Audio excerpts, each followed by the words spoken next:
Hello दोस्तों, आपका स्वागत है ईएमआई के फाइनल लेक्चर में। और आज हम लोग डिस्कस करेंगे सेल्फ इंडक्टेंस, ठीक है, म्यूचुअल इंडक्टेंस, ट्रांसफार्मर और दो डेरिवेशन कौन से, एक energy stored in a magnetic field और एक एनर्जी डेंसिटी का। तो ये दोनों डेरिवेशन सिंपल है, 10 मिनट में हो जाएंगे। सेल्फ इंडक्टेंस लंबा चलेगा 20-25 मिनट और फिर एंड वाला जो टॉपिक है म्यूचुअल इंडक्टेंस और ट्रांसफार्मर वो भी चलेगा 20 मिनट।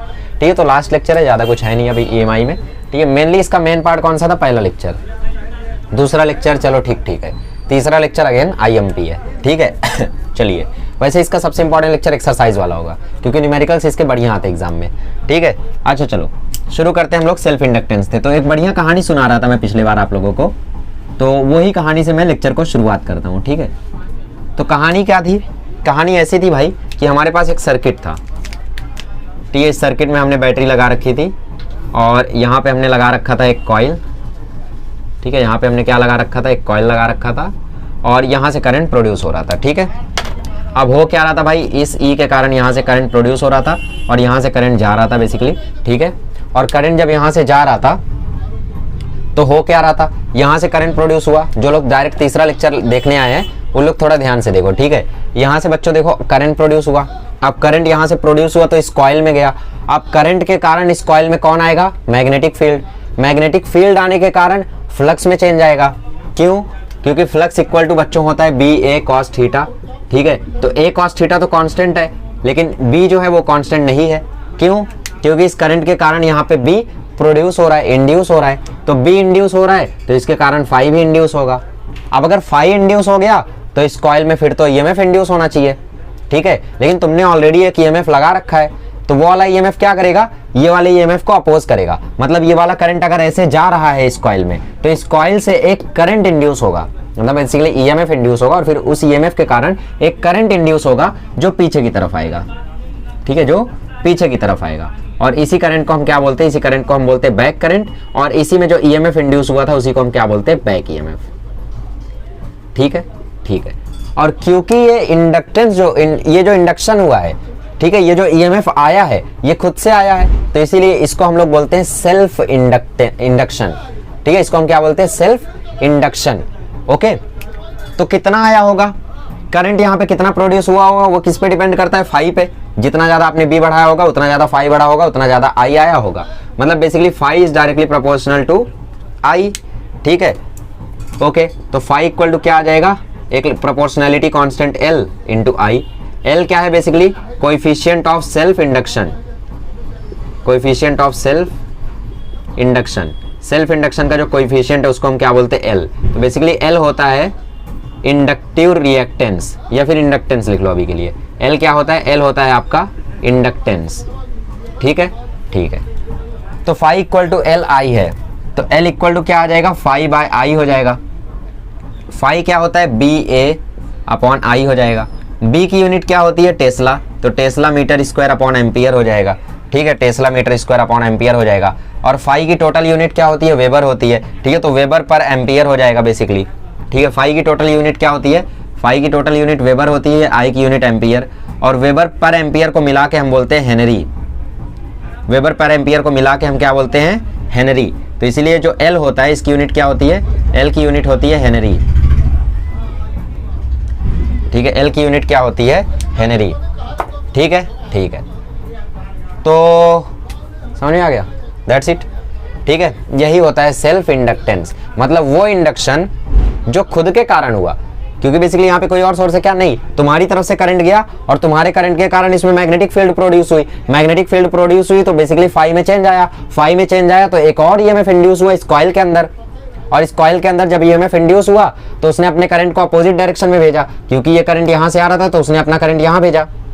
बेसिकली उसने अपना करंट कहाँ भेजा, इसकी तरफ भेजा ताकि वो कॉज को हटा सके। बेसिकली करता क्या है, जो ईएमएफ इंड्यूस होता है वो क्या करता है, जिससे वो इंड्यूस हुआ है उस कॉज को कम कर सके तो पीछे की तरफ करंट भेजा। तो इसीलिए इस करंट को बोलते हैं बैक करंट और ईएमएफ को बोलते हैं बैक ईएमएफ। ठीक है, अब ये करंट कितना प्रोड्यूस हुआ होगा वो डिपेंड करता है फाई पे। तो phi is directly proportional to I आया तो phi equal to L I आया। एल आया है प्रोपोर्शनैलिटी कांस्टेंट जिसको हम बोलते हैं कोएफिशिएंट ऑफ सेल्फ इंडक्शन। ठीक है, या फिर एल का नाम बोल सकते हो आप इंडक्टेंस या तो रिएक्टिव इंडक्टेंस। ठीक है, sorry inductive reactance, I am sorry inductive reactance. ठीक है। और फिर एल का हम यूनिट देखने चले तो फाई बाय आई, फाई का यूनिट होता है वेबर, आई का यूनिट होता है एम्पियर, तो वेबर पर एम्पियर को मिला के हम बोलते हैं हेनरी, इसीलिए जो एल होता है सेल्फ इंडक्टेंस होता है, इसकी यूनिट होती है हेनरी, ठीक है। उसके बाद जब ये कॉइल जो सर्किट में लगाया गया जिसमें बैक करंट प्रोड्यूस हुआ, इस कॉइल को हम बोलते हैं इंडक्टर, इस कॉइल को हम क्या बोलते हैं, इंडक्टर, इसका एक नाम पड़ गया इसके बाद भाई, जब इसमें बैक करंट प्रोड्यूस हो गया मतलब एक चमत्कार हो गया, सेल्फ इंडक्शन हो गया, तो इसीलिए इसका नाम रख दिया गया इंडक्टर, ठीक है। ऐसे कैपेसिटर भी है, कैपेसिटर तो हम लोग पढ़ चुके हैं, इंडक्टर नहीं आता तो ये हम लोगों ने पढ़ लिया, एसी में बहुत बार आएगा, अभी नेक्स्ट चैप्टर में बहुत बार आएगा इंडक्टर, तो आपको ध्यान में रहना चाहिए, ठीक है, ठीक है। तो सेल्फ इंडक्टेंस आपको इतना तो क्लियर हो गया, ठीक है। तो इसमें से कुछ इंपॉर्टेंट जो थ्योरेटिकल पार्ट है वो तो पूरा आपको समझ में आ गया होगा, यहाँ से करंट गया जिसके कारण मैग्नेटिक फील्ड है, जिसके कारण फ्लक्स चेंज हुआ, जिसके कारण इसमें एक ईएमएफ इंड्यूस हुआ, और उस ईएमएफ को हमने बोला बैक ईएमएफ, उस ईएमएफ के कारण जो करंट आया उसको हमने बोला बैक करंट, और जो करंट आया है वो डायरेक्टली प्रोपोर्शनल है फाई के, मतलब फाई डायरेक्टली प्रोपोर्शनल है आई के, प्रोपोर्शनलिटी कांस्टेंट होता है एल आया, एल होता है हमारा इंडक्टेंस, एल की यूनिट होती है हेनरी, इतना समझ गया ना बस। अब हम लोग आगे बढ़ते हैं और ईएमएफ का फॉर्मूला सीखते हैं in terms of L and I, ठीक है। तो अभी तक हम लोगों ने जितना सीखा है उससे हमें ये समझ में आया कि फाई बराबर होता है एल आई, ठीक है, एल की यूनिट होती है हेनरी, ठीक है, और ऐसा कॉइल जब सर्किट में लगा रहे तो उसको हम बोलते हैं इंडक्टर। अब थोड़ा सा हम लोग ईएमएफ का यहाँ पे मैग्नीट्यूड निकालने का प्रयास करते हैं। तो हमें पता है कि भाई E इज इक्वल्स टू क्या होता है, E इज इक्वल्स टू होता है minus d phi by d t. अब हमें पता है फाई इक्वल टू होता है एल आई, तो E इज इक्वल्स टू हो जाएगा minus D by D T of L I, ठीक है। अब इसमें से L जो है वो एक कांस्टेंट है, प्रोपोर्शनैलिटी कांस्टेंट, तो L जो है वो बाहर आ जाएगा, तो minus L D I by D T, ये हो गया तुम्हारा E का फॉर्मूला, ठीक है, इन टर्म्स ऑफ इंडक्टेंस। अच्छा तुम यहाँ पे एक चीज़ देखो, phi equal to L I है, तो L इक्वल टू क्या आ जाएगा फाई बाय आई।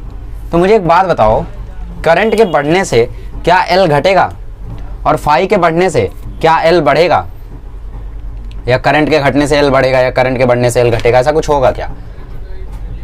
ना, कुछ नहीं होगा। क्यों? क्योंकि ये बस एक मैथमेटिकल फॉर्म है, ये क्या है, बस एक मैथमेटिकल एक्सप्रेशन है। जैसे जैसे रेजिस्टेंस होता है, ठीक है, जैसे E equal to I R होता है, तो R इक्वल टू क्या होता है E बाय आई, लेकिन क्या कभी रेजिस्टेंस EMF या फिर करंट पे डिपेंड करता है ना? रेजिस्टेंस किस पे डिपेंड करता है? रेजिस्टेंस डिपेंड करता है कोएफिशिएंट ऑफ रेजिस्टिविटी पे, लेंथ ऑफ द वायर पे, area of the cross section पे। वैसे ही जो L है ये ज्योमेट्री ऑफ द कॉइल वगैरह पे डिपेंड करता है, ज्योमेट्री, एरिया, ये सब पे डिपेंड करता है, ठीक है, कॉइल के। ये बेसिकली एक मैथमेटिकल एक्सप्रेशन है, जैसे ये इसकी जैसी मैथमेटिकल एक्सप्रेशन है, ठीक है। ऐसा नहीं है कि भाई आई के बढ़ाने से L घट जाएगा ना, कोई लेना देना नहीं है। तो वैसे ही यहाँ पे भी L कांस्टेंट है, L का यहाँ पे कुछ फर्क नहीं पड़ेगा, ठीक है, घंटा फर्क नहीं पड़ेगा ये सबसे, ठीक है। बेसिकली होगा क्या, जैसे जैसे तुम rate of flow of current, D I by D T क्या है, D I by D T क्या है, rate of flow of current. तो जैसे जैसे तुम rate of flow of current बढ़ाओगे वैसे वैसे EMF बढ़ेगा, दैट्स इट, ठीक है। L का इसमें कुछ लेना देना नहीं है, तो जितना ज़्यादा तुम फ्लो ऑफ करंट को बढ़ाओगे उतना ज़्यादा E बढ़ेगा, ठीक है। तो इसके ऊपर क्वेश्चन आया था हमारे टाइम पे कि भाई अगर D I by D T इतना है और L इतना है तो EMF कितना इंड्यूस होगा ये बताओ, ठीक है। नहीं, EMF दिया था उन्होंने, I दिया था उन्होंने, T दिया था उन्होंने, और हमसे L पूछा था, तो मल्टीप्लिकेशन वगैरह करके 70 मिली वोल्ट आंसर आता है, ठीक है। तो हमारे टाइम पे न्यूमेरिकल आया था और मुझे आज भी याद है मैं गलत करके आया था बेसिकली मेरा आंसर आया 70 × 10⁻², तो वो होगा 700 मिली वोल्ट। क्या मतलब मैं आज भी गलत कर रहा हूँ?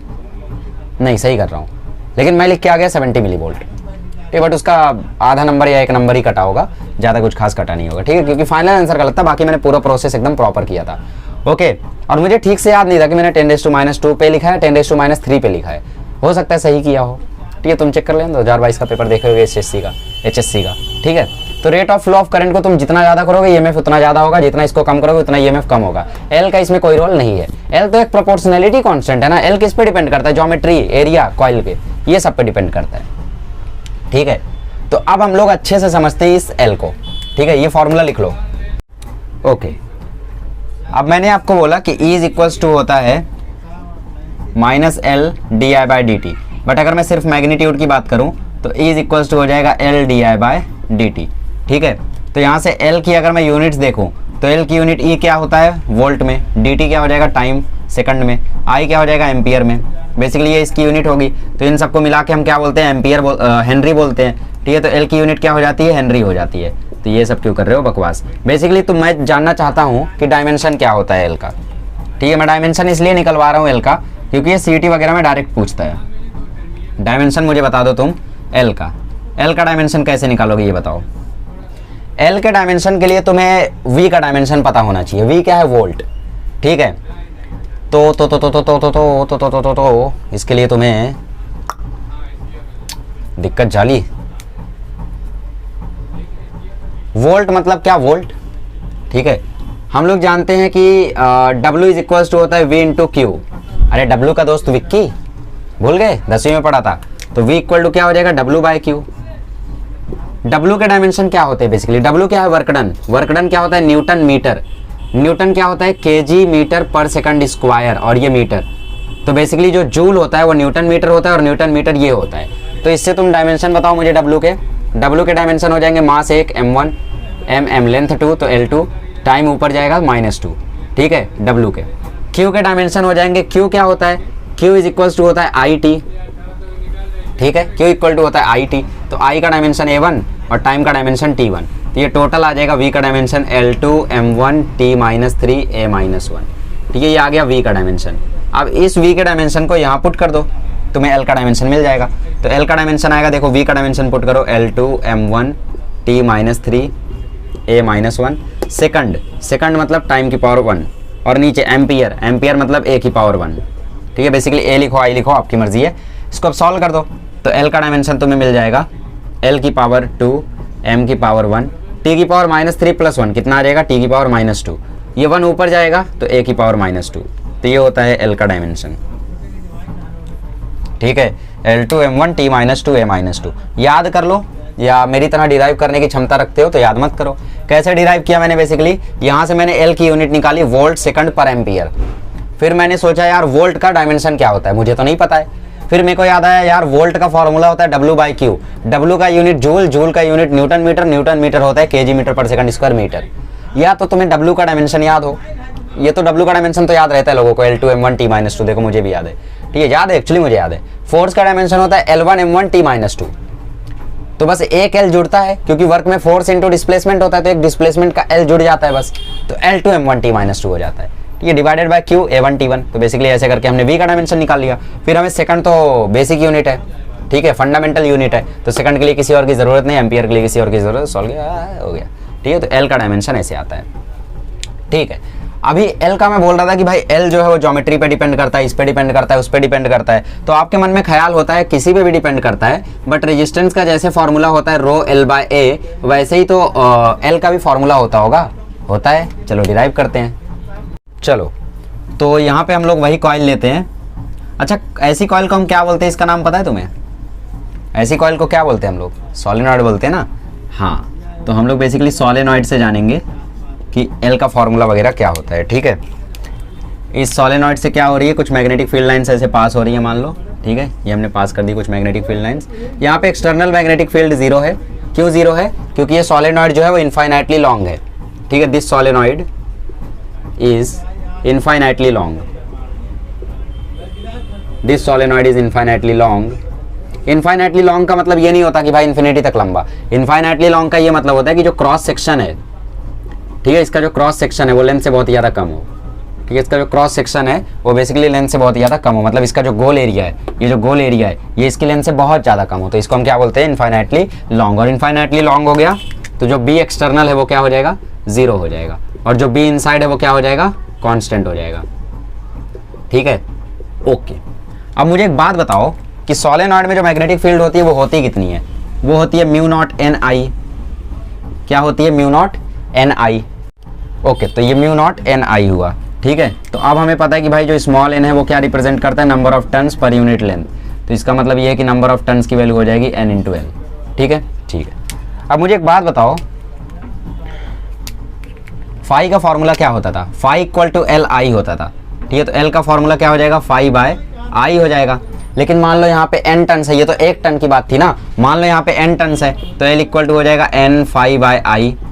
ठीक है, अब कैपिटल N का फॉर्मूला क्या होता है? NL। तो L इक्वल टू हो गया NL फाई बाय I। ठीक है, ये हो गया। ठीक है, कोई परेशानी, कोई दिक्कत, कोई टेंशन बिल्कुल भी नहीं होना चाहिए। ठीक है, ठीक है, कोई दिक्कत नहीं है। अब फाई क्या होता है? फाई होता है B × A। ठीक है, ध्यान से देखो, डिराइव कर रहे हैं हम, बेसिकली रिलेशन डिराइव कर रहे हैं, ठीक है। L इक्वल टू हो गया एन एल, फाई क्या होता है बेसिकली, फाई होता है तुम्हारा B इंटू ए और अपॉन में है I, तो एन एल बी, एरिया कितना होगा इस सॉलिनॉइड का, पाई आर स्क्वायर, सर्कल ही तो है, तो पाई आर स्क्वायर और डिवाइडेड बाय I, ठीक है, ये तुम्हारा L। अब मुझे एक बात बताओ, B क्या होगा, B होगा म्यू नॉट एन आई, सॉलिनॉइड है ना, सॉलिनॉइड है तो बेसिकली B क्या होगा यहाँ पे, म्यू नॉट एन आई, एक्सटर्नल मैग्नेटिक फील्ड है नहीं, सिर्फ सॉलिनॉइड वाली मैग्नेटिक फील्ड है जो कि होती है म्यू नॉट एन आई, ठीक है। तो basically L equal to N L, B की जगह लिख दो म्यू नॉट एन आई, यहाँ पे पाई आर स्क्वायर और नीचे भी है I, ठीक है। तो यहाँ से अगर तुम ध्यान से देख पा रहे हो तो ये I और ये पाई, ये I और ये I खत्म हो जा रहे हैं, ठीक है। तो L इक्वल टू आ रहा है म्यू नॉट एन और एन, एन स्क्वायर, ये L L और ये पाई आर स्क्वायर, ठीक है। अब इस स्मॉल एल को हम इसके नीचे ले लेंगे तो capital L upon small L का फॉर्मूला हो जाता है mu naught N square pi D square by 4, ये होता है कैपिटल एल का फॉर्मूला। बेसिकली जो कैपिटल एल है वो म्यू नॉट पर डिपेंड कर रहा है, ठीक है, एन पर डिपेंड कर रहा है, number of turns per unit length पे, पाई डी स्क्वायर बाय 4 मतलब एरिया पर डिपेंड कर रहा है, एरिया मतलब बेसिकली उसकी ज्योमेट्री पर डिपेंड कर रहा है, ठीक है, इसलिए एल का फॉर्मूला ये आता है।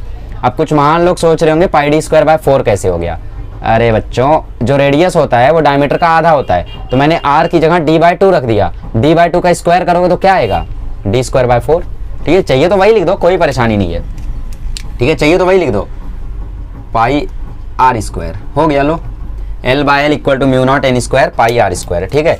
तो ये होता है बेसिकली इसका फॉर्मूला, ठीक है। बट इसको जनरलाइज वे में कैसे लिखा जाता है, पाई डी स्क्वायर बाय 4 के टर्म्स में लिखा जाता है, तो आपकी मर्जी, आप वैसा भी लिख सकते हो, ऐसा भी लिख सकते हो, बट जनरली ऐसा लिखा जाता है तो मैं ऐसा ही लिखता हूँ, मैं भी ऐसे ही पसंद करता हूँ जनरली, ठीक है।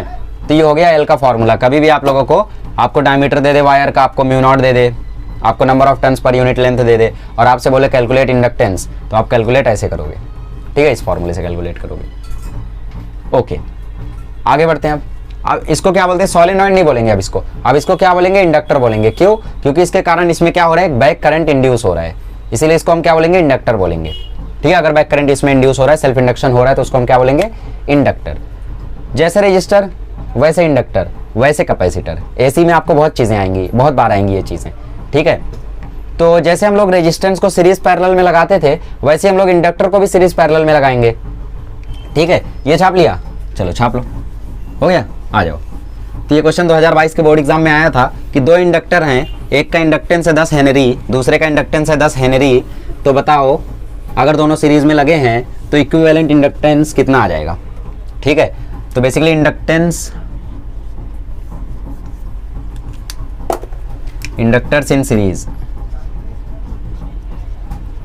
इंडक्टर्स इन सीरीज, अगर इंडक्टर सीरीज में है तो L इक्विवेलेंट आएगा L1 प्लस L2। अगर इंडक्टर्स पैरेलल में है, same as resistance, same as resistance, अगर इंडक्टर पैरेलल है तो 1 upon L equivalent equal to 1 by L1 plus 1 by L2, ठीक है। मतलब ये n तक जा सकता है, ऐसे ऐसे जितने भी हों सबको जोड़ दो, ठीक है, plus L3 plus L4 plus Ln, जितने भी हैं, ठीक है, सबको जोड़ सकते हो। तो बेसिकली एग्जाम में क्वेश्चन आया था कि भाई एक का इंडक्टेंस अगर 10 हेनरी है और दूसरे का भी 10 हेनरी है तो इक्विवेलेंट कितना होगा अगर दोनों सीरीज में लगे हैं। मेरे कई सारे दोस्त नहीं करके आए इसको, लेकिन मेरे को EMI और AC बहुत बढ़िया आता था, कर दिया, एक ही नंबर मिला क्योंकि एक ही मार्क्स में आया था, ठीक है। 10 नहीं था, वैल्यू कुछ और था, 10 और 8 था शायद, तो बेसिकली करना ऐसे ही था। नोट कर लो भाई, बहुत IMPR सीटी में पूछ सकता है डायरेक्ट, सीटी में भी शायद पूछा था, ठीक है, सीटी में भी शायद पूछा था, नोट कर लो इसको। इंडक्टर अगर सीरीज में लगाए तो L इक्विवेलेंट आएगा L1 L2, पैरेलल में लगाए 1 upon L1 1 upon L2 1 upon L3 1 upon Ln, ठीक है। ओके, इतनी सारी बातें हो रही हैं इंडक्टेंस के बारे में, लेकिन इंडक्टेंस का अभी तक फील नहीं आ रहा है कि आखिर इंडक्टेंस है क्या। चलो थोड़ा सा इसका फील लेने की कोशिश करते हैं। आइए थोड़ा सा हम लोग समझते हैं डेफिनेशन ऑफ L को, ठीक है। सेल्फ इंडक्टेंस को थोड़ा सा हम लोग समझने की कोशिश करते हैं by definition. So definition of L, ठीक है। डेफिनेशन ऑफ L क्या कहती है, the magnetic flux produced per unit current is called the self inductance, ठीक है। The magnetic flux produced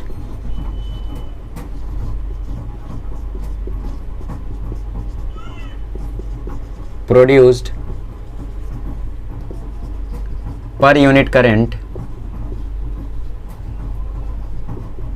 is defined as its self inductance।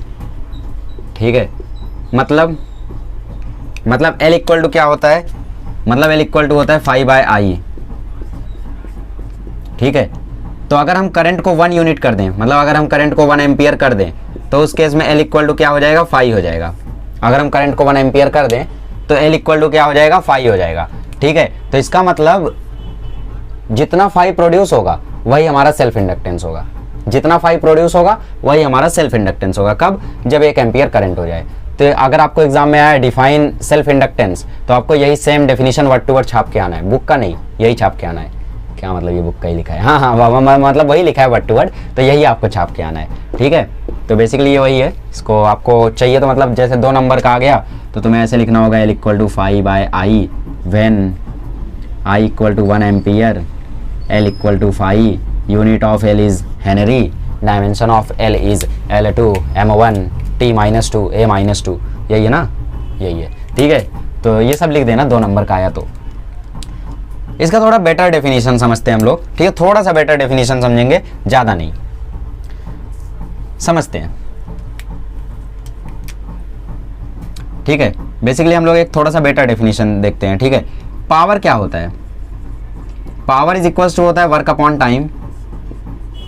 ठीक है, मतलब P इज इक्वल्स टू क्या होता है, W/T। ठीक है, क्या मैं पावर इक्वल टू dW/dt भी लिख सकता हूँ, बिल्कुल लिख सकता हूँ। ठीक है, P इक्वल टू dW/dt भी मैं लिख सकता हूँ, जैसे आपने अगर मुझसे पढ़ा है 11 में पावर फिजिक्स का, मतलब ये भी फिजिक्स का ही है लेकिन वो मैकेनिक्स वाला पावर, तो आपको पता होगा। ठीक है, अब P इक्वल टू होता है EI, पहले लेक्चर में देखा था, मतलब दूसरे लेक्चर में देखा था, is equal to dW/dt। So therefore यहाँ से dW क्या आ जाएगा, dW आ जाएगा EI/dt। ठीक है, अब तुम्हें पता है E इस केस में क्या होता है, E इस केस में होता है LdI/dt I/dt, और यहाँ पे क्या है W। ठीक है, E की जगह बेसिकली तुमने LdI/dt लिख दिया। E का सिर्फ हम मैग्नीट्यूड देख रहे हैं, डायरेक्शन वगैरह नहीं देख रहे हैं। ठीक है, और चाहिए तुम्हें तो डायरेक्शन ले सकते हो, ऐसा कोई वो नहीं है। ओके, तुम्हारी मर्जी है। तो बेसिकली E इक्वल टू क्या होता है, LdI/dt होता है। बेसिकली हम लोग सिर्फ यहाँ पे मैग्नीट्यूड से कंसर्न है। ठीक है, डायरेक्शन से हमें मतलब नहीं है। ओके, तो dW इज इक्वल्स टू क्या आ रहा है, यहाँ पे dW इज इक्वल्स टू आ रहा है LdI/dt into I into dt। तो अगर तुम ध्यान से देख पा रहे हो तो dt कट रहा है, ये dt खत्म। ठीक है, तो dW इज इक्वल्स टू क्या आ गया, I di LI/di आ गया। ठीक है, ठीक है, तो वर्क डन क्या आएगा, वर्क डन आएगा इंटीग्रेशन ऑफ dW, मतलब इंटीग्रेशन ऑफ LI/di, 0 से लेके L तक। ठीक है, I को ले लो, सॉरी L कांस्टेंट, L को ले लो बाहर, इंटीग्रेशन के अंदर बचा I/di 0 से L, I/di का इंटीग्रेशन हो जाएगा I²/2। अरे यार 0 से लेके I0 तक। ठीक है, ठीक है, I से लेके I0 तक, I am sorry, basically current का यहाँ पे लिमिट देखना है ना हमें, तो I0 क्या है, मैक्सिमम वैल्यू है करंट की, तो 0 से लेके मैक्सिमम वैल्यू, तो L I/di का इंटीग्रेशन I²/2। ठीक है, लिमिट्स क्या से कहाँ है, 0 से लेके I0 है, तो I0 डाल दो पहले, तो L I0² माइनस 0, तो इसका कोई सेंस नहीं है, हटा दो। तो वर्क डन कितना आ गया, L I0², मतलब वर्क डन आ जाएगा हाफ LI²। ठीक है, अब अगर तुम यहाँ पे देख पा रहे हो अच्छे से, तो अगर मैं करंट को 1 यूनिट कर दूं, ठीक है, अगर मैं यहाँ पे करंट को 1 यूनिट कर दूं, नाउ अगर मैं यहाँ पे करंट को 1 यूनिट कर दूं, तो L क्या आ जाएगा, L आ जाएगा +2 टाइम्स वर्क डन। मतलब बेसिकली मैग्नेटिक फील्ड जो होती है वो जितना वर्क डन करती है उसका ट्वाइस होता है सेल्फ इंडक्टेंस। ठीक है, ये दूसरा डेफिनेशन है, मतलब self inductance of a circuit is numerically equal to the twice of the work done in the establishing the magnetic flux associated with the coil circuit. ठीक है, until the current is there in the circuit. ये हो गया दूसरा definition. कैसे calculate किया, simply power equal to work upon time, P equal to dW/dt, P को लिखा EI dW/dt, dt वहां किया, E की जगह LdI/dt लिखा, dt खत्म, I integrate I²/2 half LI² खत्म, सिंपल। ठीक है, सब याद करना है भाई। तुम्हें पावर का फॉर्मूला बताया B²L² V²/R, फोर्स का फॉर्मूला बताया B²L² V/R। ठीक है, E equal to BLV equal to half BLV²। Sorry E equal to half B omega L square.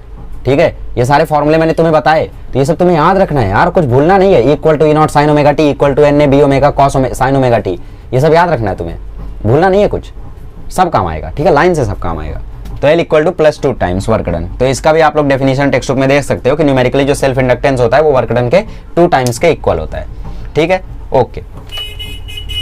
तो ये हो गया हम लोगों का डेफिनेशन ऑफ एल। इसके ऊपर 2-3 क्वेश्चन हमने कर लिए, डेफिनेशन देख ली, डायमेंशन देख लिया, यूनिट देख लिया, सब कुछ हो गया। E equal to D L by D T, sorry E equal to L D I by D T, formula बहुत इंपॉर्टेंट है मेरे भाई, क्वेश्चन जरूर आएगा इस पे, कर लो इसको अच्छे से। ठीक है, अब नेक्स्ट टॉपिक है हमारा energy stored in a magnetic field, जिसको हम कर चुके हैं। ये जो वर्क डन है, दिस वर्क डन, ठीक है, this work done is stored in the form of energy. ठीक है, बेसिकली जो आप वर्क डन करते हो तो क्या करते हो, जब आप काम करते हो तो बेसिकली एनर्जी तो देते हो, तो ये जो वर्क डन होगा इसके कारण जो एनर्जी स्टोर होगी, this work done is stored in the form of energy in magnetic field. ठीक है, तो energy stored in a magnetic field in a solenoid, energy stored in a magnetic field in a solenoid is equals to half L I square. क्या, half L I square. इसके ऊपर questions भी आते हैं, तो अच्छे से फॉर्मूला याद करके रखो। ठीक है, तो work done equal to half L I square रखो, या potential energy equal to half L I square लिखो, बात वही है। ठीक है, तो बेसिकली हम लोग ये चीज कर चुके हैं। इसके बाद हम लोगों का 2 टॉपिक बचता है, एक बचता है एनर्जी डेंसिटी और म्यूचुअल इंडक्टेंस। ठीक है, बाकी ट्रांसफार्मर तो ऊपर करेंगे लैपटॉप पे। ठीक है, चलो, मतलब बेसिकली मेरे पास अब ज़्यादा टाइम नहीं बचा है, रात के 12 बज चुके हैं और मैं एसी अब करा नहीं पाऊंगा। ठीक है, तो एसी में अगली बार आऊँगा तो ही कराऊंगा, वैसे भी 2 लेक्चर है यार, उसका मेरे को माइंड नहीं करना है ज़्यादा। ठीक है, तो बेसिकली 12:30 तक ये खत्म करके मुझे 1:30 बजे तक स्ट्रेटजी वीडियोस खत्म करनी, 2 ही स्ट्रेटजी वीडियो बनाना है, बट लेंदी है वो। ठीक है, एसी में बना लेता, लेकिन अब एसी शुरू करूँगा तो 2 बजे से 5 बज जाएगा, तो 8 बजे तो हमें स्टेशन के लिए निकलना है, तो हो नहीं पाएगा। ठीक है, चलो ठीक है, आ जाओ आगे बढ़ते हैं, लास्ट टॉपिक कर लेते हैं, एनर्जी डेंसिटी और म्यूचुअल इंडक्टेंस। ओके, तो हम लोगों ने ये चीज़ देख ली कि energy stored in a magnetic field, basically इसका डेरिवेशन भी अगर आपको करने के लिए आया तो आप वैसे ही करोगे जैसे मैंने किया, P equal to D W by D T, E equal to D W by D T, D W equal to E I D T, E equal to L D I by D T, I D T खत्म, L I D I का integration I square by 2, तो half L I square. Oral याद है यार। ठीक है, magnetic field is half L I naught square. ऐसा नहीं है कि मुझे ही सिर्फ याद है, सबको याद रहता है यार ये सब। ठीक है, U equal to U B, B मतलब मैग्नेटिक फील्ड, यू मतलब energy, energy in magnetic field. Okay, अभी हमें देखना है एनर्जी डेंसिटी। डेंसिटी मतलब जब भी हम बात करते हैं ना, तो मतलब हम लोग उस चीज़ को वॉल्यूम से डिवाइड कर रहे होते हैं। ठीक है, तो एनर्जी डेंसिटी को हम लोग रिप्रेजेंट करते हैं म्यू बी से। ठीक है, energy density in a magnetic field is represented by mu B. Energy density, चलो ये लिखना क्यों है यार, बेसिकली हेडिंग ही तो वही है, energy density in of a magnetic field. ठीक है, बेसिकली फिगर मैं बना लेता हूँ एक बार देख के। ठीक है, तो इसको हम लोग रिप्रेजेंट करते हैं म्यू बी से। तो देखो मैं बना देता हूँ एक बार फिगर।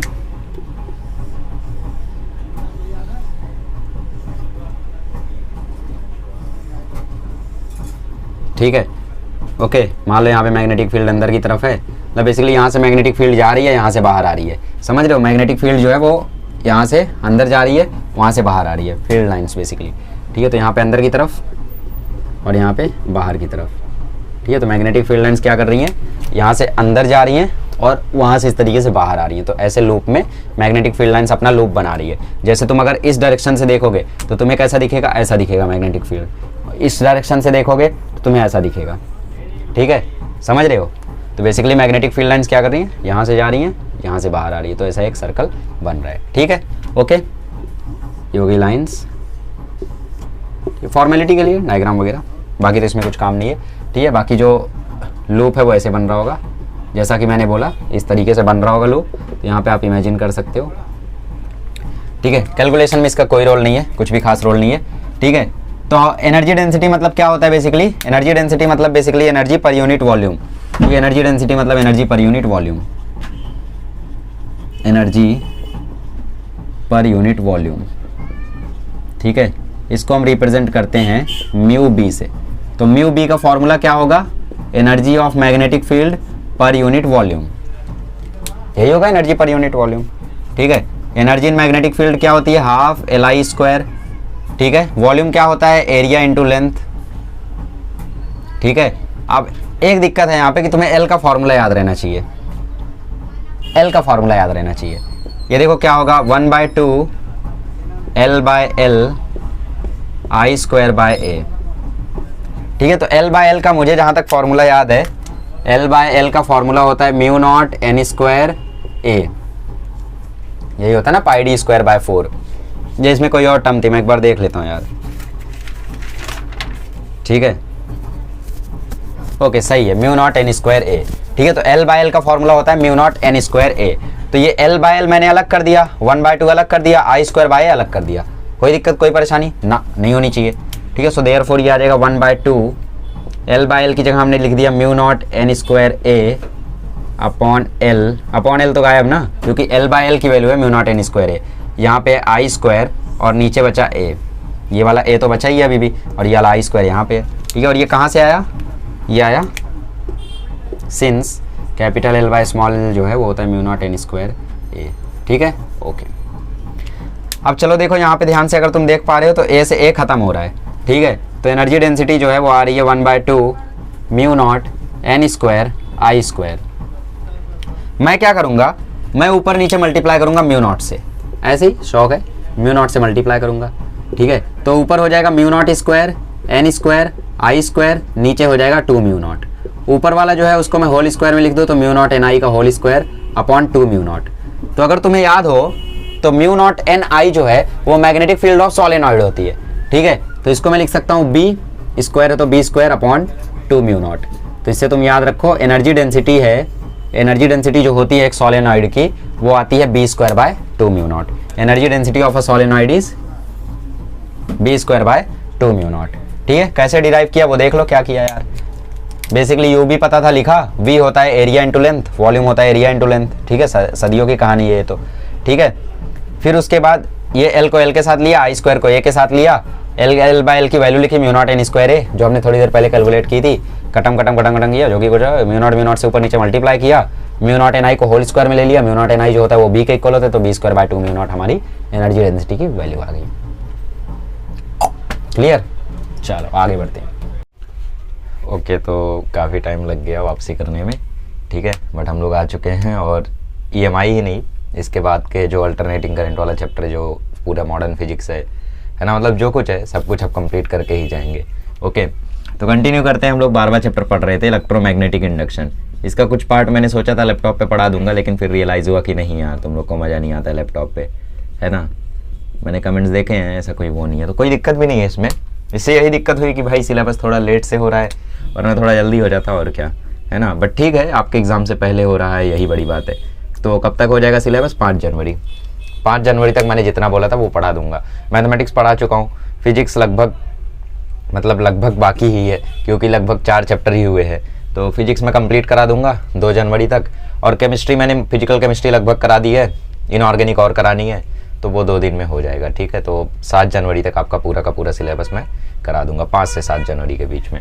बाकी मिशन 2024 तो आ ही रहा है आप सभी के लिए, है ना। तो इतनी चीज़ें मैंने बोली थी, इतनी चीज़ें करा दी हैं। अब इसके अलावा अगर कुछ कर सकूँगा तो ऑब्वियसली मैं ट्राई करूँगा, लेकिन हाँ, जो चीज़ें मैंने बोली थी 31 तक कराने में, उसमें थोड़ा समय लग गया, ठीक है, कोई बात नहीं, आ जाओ। तो हम लोग पढ़ रहे थे इलेक्ट्रोमैग्नेटिक इंडक्शन, ठीक है। तो इसमें जहाँ तक भी हमने पढ़ा था मुझे याद नहीं है, मुझे इतना याद है कि अभी हम लोगों का म्यूचुअल इंडक्टेंस और ट्रांसफार्मर वाला टॉपिक बाकी है, ठीक है। तो इसको मैंने सोचा था लैपटॉप पे पढ़ा दिया जाए, बट मज़ा नहीं आ रहा था मुझे भी, तो मैंने पूरा रिकॉर्ड करके हटा दिया। मैंने बोला नहीं यार, म्यूचुअल इंडक्टेंस, ठीक है, ये कि यूँ कह दो म्यूचुअल इंडक्शन क्या होता है, ये इसको समझना पड़ेगा हमें। उससे पहले हम लोग ये समझते हैं कि भाई वही समझेंगे और क्या। देखो सबसे पहले हमारे पास मान लो यहाँ पे एक कॉइल है, पर प्राइमरी सर्किट इसको आप बोल सकते हो, ठीक है। और यहाँ पे हमारे पास कॉइल है और यहाँ पे हम लोगों ने वाइंडिंग कर रखी है। अच्छा, यहाँ छोड़ दो वाइंडिंग, ठीक है। मैं चेक कर लेता हूँ वाइंडिंग कहाँ कर रखी है इन्होंने। ओके, तो वाइंडिंग सही जगह कर रखी है, ठीक है। तो इन्होंने क्या कर रखा है, यहाँ पे वाइंडिंग कर रखा है, ओके। और यहाँ पर उन्होंने बैटरी लगा रखी है, और यहाँ से इन लोग करंट को फ्लो करा रहे हैं। हालांकि यहाँ पे एक इन्होंने रियोस्टैट भी लगा रखा है। रियोस्टैट क्या होता है, एक वेरिएबल रेजिस्टेंस होता है जिसमें हम लोग रेजिस्टेंस क्या कर सकते हैं, चेंज कर सकते हैं, ठीक है। तो रेजिस्टेंस भी आप इसको बोल सकते हो। यहाँ पे हम लोगों ने बैटरी लगा रखी है और ये क्या है आपका कॉइल है, ठीक है। इसको आप बोल सकते हो प्राइमरी कॉइल या फिर कॉइल 1, ठीक है। इसके साइड में भी हमने एक कॉइल लगा रखा है जिसको आप बोल सकते हो सेकेंडरी कॉइल, ठीक है। यहाँ पे कोई बैटरी नहीं है, सिर्फ एक गैल्वेनोमीटर है। क्या है? एक गैल्वेनोमीटर है, ठीक है। और इसको आप बोल सकते हो सेकेंडरी कॉइल या कॉइल 2 बोल दो फिलहाल, ठीक है, ठीक है। अब ध्यान से समझो, अभी तक आप लोगों ने ये समझा कि सेटअप क्या है। सेटअप ऐसा है कि यहाँ पे आपके पास एक कॉइल है जिसमें आप लोगों ने बैटरी लगा रखी है, करंट फ्लो करवा रहे हो आप इसमें। आपके पास एक और दूसरी कॉइल है जिसमें आप करंट वरेंट फ्लो करा रहे हो, बस उसमें एक कॉइल है और गैल्वेनोमीटर लगा रखा है, ठीक है। तो होता क्या है, देखो जब आप इसमें करंट फ्लो कराते हो तो करंट फ्लो करता है, ऑब्वियसली करंट फ्लो करा रहे हो तो करंट फ्लो करेगा। आप करंट फ्लो करा रहे हो तो करंट फ्लो करेगा, करना भी चाहिए, कर भी रहा है ना। तो करंट इसमें फ्लो कर रहा है, ऐसे ऐसे ऐसे ऐसे ऐसे ऐसे क्या कर रहा है, करंट फ्लो कर रहा है, ठीक है। तो राइट हैंड थंब रूल के अकॉर्डिंग यहाँ पे मैग्नेटिक फील्ड आएगी। कैसे आएगी? इस डायरेक्शन में आएगी। देखो ना, आप इसको इस तरीके से अज्यूम करो, आप इसको ऐसे मत देखो, ठीक है, ऐसे मत देखो, आप इसको ऐसे देखो, यहां से देखो, क्या यहां से देखो, वहां से देखो, आप इसको यहां से देखो, ठीक है, यहां से देखो आप। तो यहां से जब आप देखोगे तो आपको पता चलेगा कि सामने यहाँ पे करंट ऐसे ऐसे ऐसे ऐसे फ्लो कर रहा है, ठीक है। तो अगर करंट ऐसे ऐसे फ्लो कर रहा है और मुझे अब डायरेक्शन निकालना है, ठीक है, तो मैं ऐसे कर्ल करूंगा करंट के डायरेक्शन में और फील्ड जाएगी अंदर, ठीक है। इसका मतलब मैग्नेटिक फील्ड ऐसे इंड्यूस होगी, मैग्नेटिक फील्ड ऐसे इंड्यूस होगी, या फिर यूं कह दो कि मैग्नेटिक फ्लक्स ऐसे इंड्यूस होगा, ठीक है। फ्लक्स यहाँ पे इंड्यूस हो गया है, मतलब यहाँ पे हम लोगों का फाई इंड्यूस हो चुका है, ठीक है। और ये फाई किस पर डिपेंड करेगा इस केस में? इस केस में फाई डिपेंड करेगा करंट पे। करंट जैसा होगा उसका वैसा फ्लक्स इंड्यूस होगा। क्यों? क्योंकि करंट ज्यादा फ्लो होगा तो फ्लक्स ज्यादा इंड्यूस होगा, करंट कम फ्लो होगा तो फ्लक्स कम इंड्यूस करेगा, है ना। अब होता क्या है कि इसके बगल में आपने एक सेकेंडरी कॉइल लगा रखी है, ठीक है। तो होता क्या है कि ये जो फ्लक्स है, ये फ्लक्स जब इस कॉइल को काटता है, मतलब यहां से देखो ये फील्ड लाइन मान लो ऐसे गई, ऐसे काट दिया इसको, है ना। ये भी ऐसे जा रही थी, ऐसे काट दिया इसको, ठीक है। यहां से एक फील्ड लाइन ऐसे जा रही थी, ऐसे काट दिया इसको। तो यहाँ पे सारी फील्ड लाइंस तो नहीं, लेकिन कुछ कुछ फील्ड लाइंस ऐसी है जो सेकेंडरी कॉइल को काट रही हैं, ठीक है। सारी फ्लक्स तो नहीं काट रहा है यहाँ पे, लेकिन कुछ कुछ फ्लक्स ऐसे हैं जो यहाँ पे कॉइल के पास जा रहे हैं, ठीक है। और इन फ्लक्स के कारण, इस मैग्नेटिक फील्ड के कारण यहाँ पे करंट इंड्यूस होगा, और उस करंट के कारण गैल्वेनोमीटर में क्या आ जाएगा? डिफ्लेक्शन आ जाएगा, ठीक है। तो यहाँ के करंट के कारण, यहाँ के फ्लक्स के कारण सेकेंडरी कॉइल में भी फ्लक्स इंड्यूस हो गया। इसी को बोलते हैं म्यूचुअल इंडक्शन। म्यूचुअल इंडक्शन मतलब क्या? ईएमएफ इंड्यूस हो जाना या करंट इंड्यूस हो जाना दूसरे कॉइल में पहले कॉइल के कारण, ठीक है। पहले कॉइल के कारण दूसरे कॉइल में भी क्या इंड्यूस हो जाना? ईएमएफ इंड्यूस हो जाना। That's what we call as mutual induction, ठीक है। तो इसका फाई हम लोग लिखते हैं फाई 1 2, इसका हम लोग फाई लिखते हैं फाई 2 1, मतलब flux in 2 due to 1, flux in 1 due to 2 ऐसा नहीं है बेसिकली। फाई 1 2 हम लोग इसको इसलिए लिखते हैं ताकि इसका जस्ट अपोजिट दिखे, है ना, ठीक है। मतलब बेसिकली जैसे फाई 2 1 का मतलब क्या है? फ्लक्स इन 2 ड्यू टू 1, ठीक है। वैसे ही फाई 1 2 का मतलब क्या है? कि flux in 1 with respect to 2, with respect to basically, ठीक है। 2 का 1 के रिस्पेक्ट में और 1 का 2 के रिस्पेक्ट में। ओवरऑल मतलब बेसिकली आपको ये ध्यान रखना है कि यहाँ पे जो फ्लक्स इंड्यूस, म्यूचुअल इंडक्शन का मतलब समझ गया आपको? यस, समझ गया। क्या होता है कि भाई जो फ्लक्स के कारण, प्राइमरी कॉइल के फ्लक्स के कारण सेकेंडरी कॉइल में भी क्या हो जाए? ईएमएफ इंड्यूस हो जाए, उसको क्या बोलते हैं? म्यूचुअल इंडक्शन, ठीक है, ठीक है। तो ये फाई 1 2 डायरेक्टली प्रोपोर्शनल टू आई, यहाँ पे भी वही केस आएगा, डायरेक्टली प्रोपोर्शनल टू आई, ठीक है। आई के प्रोपोर्शनल होगा, ओके। अच्छा, अगर हम प्रोपोर्शनलिटी साइन हटाएं यहाँ फाई से तो हमें मिलेगा एक कांस्टेंट जिसको बोलेंगे एम। एम क्या होता है? कोएफिशिएंट ऑफ म्यूचुअल इंडक्शन, या फिर म्यूचुअल इंडक्टेंस, या फिर प्रोपोर्शनलिटी कांस्टेंट, कई सारे नाम है। इसका मतलब क्या होता है? कोएफिशिएंट ऑफ म्यूचुअल इंडक्शन, ठीक है, ओके। तो ये हो गया फाई इक्वल टू एम आई। अच्छा, अब हमें पता था E इज इक्वल टू क्या होता है? D phi by D T. तो E इज इक्वल टू क्या हो जाएगा? D by D T. Phi की वैल्यू रख दो, फाई की वैल्यू क्या है? एम आई। एम कांस्टेंट है तो बाहर निकाल दो, कोएफिशिएंट ऑफ म्यूचुअल इंडक्शन या फिर कांस्टेंट प्रोपोर्शनलिटी कांस्टेंट, है ना। तो कांस्टेंट है बेसिकली एम, तो एम को बाहर निकाल दो, अंदर क्या बचा? D I by D T. तो E is equal to M D I by D T. एक और फॉर्मूला हो गया, इस फॉर्मूले को आप नोट डाउन कर लो, इसके ऊपर क्वेश्चन आ सकता है बोर्ड एग्जाम में। उसमें बोलेगा the value of mutual the value of coefficient of mutual induction is 2 Henry, ठीक है। इसका यूनिट भी क्या होता है? हेनरी ही होता है, okay. And the current flowing through the circuit is 5 ampere in 2.5 second.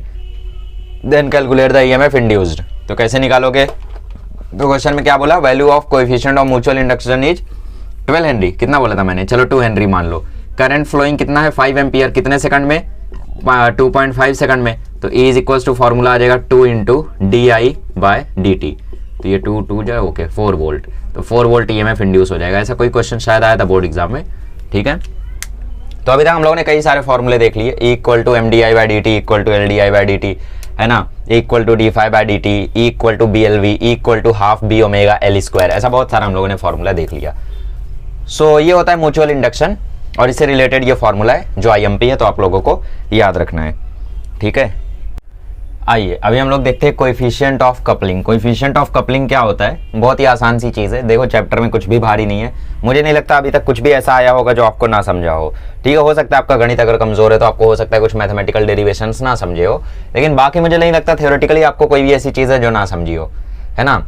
अगर कोई एक स्टूडेंट है, अरे भाई ये चीज़ आप जाके किसी सब्जी वाले को बताओगे, किसी मतलब ऐसे व्यक्ति को बताओगे जिसने अपने जीवन में कुछ भी नहीं पढ़ा, बट उसको आप अगर बताओगे कि अंकल एक कॉइल होती है, ठीक है, कॉइल कॉपर वायर की बनी होती है, ऐसे गोल गोल आपने देखा होगा दुकान पे, बोलेंगे हाँ ठीक है बेटा। फिर उनको आप जब एक्सप्लेन करोगे उस कॉइल को ऐसे ऐसे करते तो फिर उसमें मैग्नेटिक फील्ड इंड्यूस होती है ना, उस कॉइल में फ्लक्स होता है, ये वो, तो उनको समझाओगे उनको भी समझेगा। सोचो तुम कितने गिरे हुए इंसान हो, तुम्हें ये सब नहीं समझ रहा है। अगर नहीं समझ रहा है तो जस्ट थिंक अबाउट इट कि भाई किसी ऐसे व्यक्ति को जाके तुम अगर बताओगे जिसने लाइफ में कभी पढ़ाई नहीं की, फिर भी वो ये समझ जाएगा कि भाई क्या समझाने की कोशिश कर रहा है बंदा। लेकिन यहाँ पे आप लोगों पढ़े लिखे हो, आप लोगों को सब कुछ पता है, आप लोगों को सारी चीज़ें समझती है, फिर भी आप लोग इतनी नॉर्मल चीज़ें नहीं समझ रहे हो, फिर तो हद है, ठीक है। अगर मैथमेटिकल डेरिवेशन नहीं समझ रहे तो ठीक है, बट अगर थ्योरेटिकल चीज़ें भी नहीं समझ रही है यार, फिर तो समझ रहे हो, है ना। तो थ्योरेटिकल चीज़ एटलीस्ट समझो ताकि एग्जाम में थ्योरेटिकल आंसर्स में कुछ तो लिख सको। जैसे EMF के बारे में कुछ गिव रीजन पूछा, EMF के बारे में कुछ और पूछ लिया है, बट आप लोग कुछ और लिख के आगे तो भी आधा नंबर मिल जाएगा, फेल होते रहोगे 1 नंबर दे देंगे, ठीक है। सो फोकस करो, थोड़ा सा कोशिश करो सीखने की, समझने की।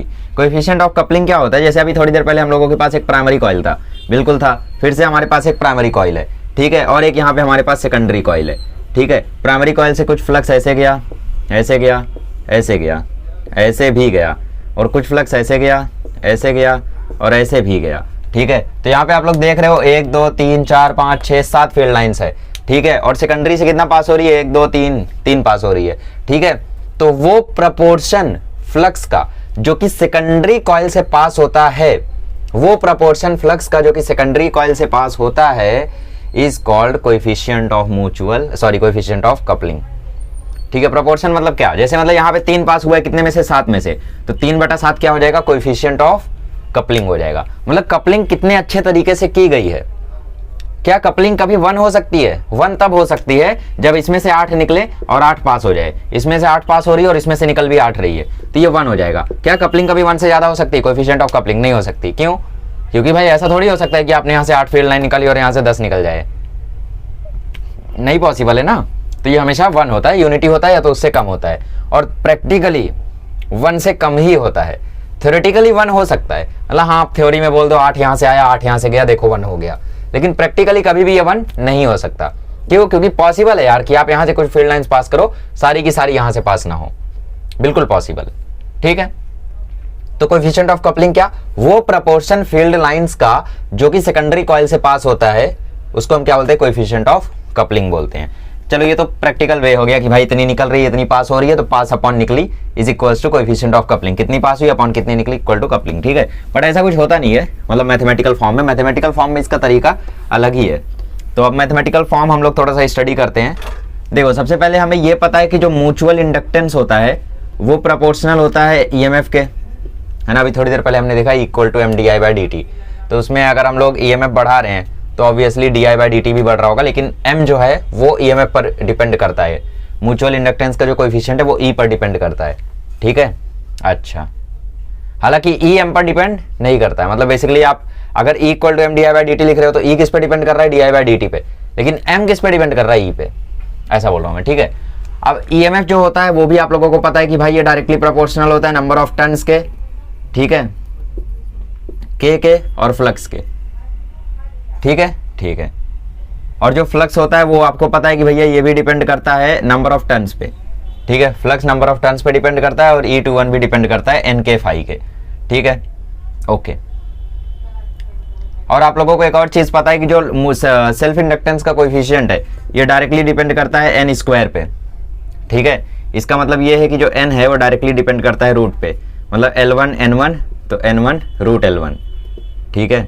अच्छा, तो m की जगह अगर सारी चीजें आप पुटअप करो तो e की जगह पुट करो n के phi1, फिर phi1 की जगह आप पुट कर दो n1, ठीक है। फिर n1 की जगह पुट कर दो रूट L1, ठीक है। अच्छा, ये आपका n2 था, ठीक है, ठीक है। तो m is directly proportional to आ गया n2 n1 k, कैसे? ये तीन इक्वेशन से, ये तीन इक्वेशन से आपको ये मिल गया। तो m इज इक्वल टू क्या आ गया? k n1 n2, ठीक है। बट आपको एक चीज पता है कि जो n है वो रूट l के प्रोपोर्शनल है। n जो है, यहां से देखो, यहां से आपको ये पता है कि n जो है वो रूट l के प्रोपोर्शनल है। तो n1 n2 की जगह आप लिख सकते हो रूट L1 L2, तो m इज इक्वल टू आ जाएगा k root L1 L2। This is what we call coefficient of mutual inductance, ठीक है। ये एक दूसरा डेफिनेशन हो गया m का, m equal to k root L1 L2। Coefficient of coupling कभी भी आपको निकालनी हो तो यहाँ से आप k की वैल्यू निकाल सकते हो। k क्या है यहाँ पे? k आपका है coefficient of coupling. Coefficient of coupling को हम किससे रिप्रेजेंट करते हैं? k से।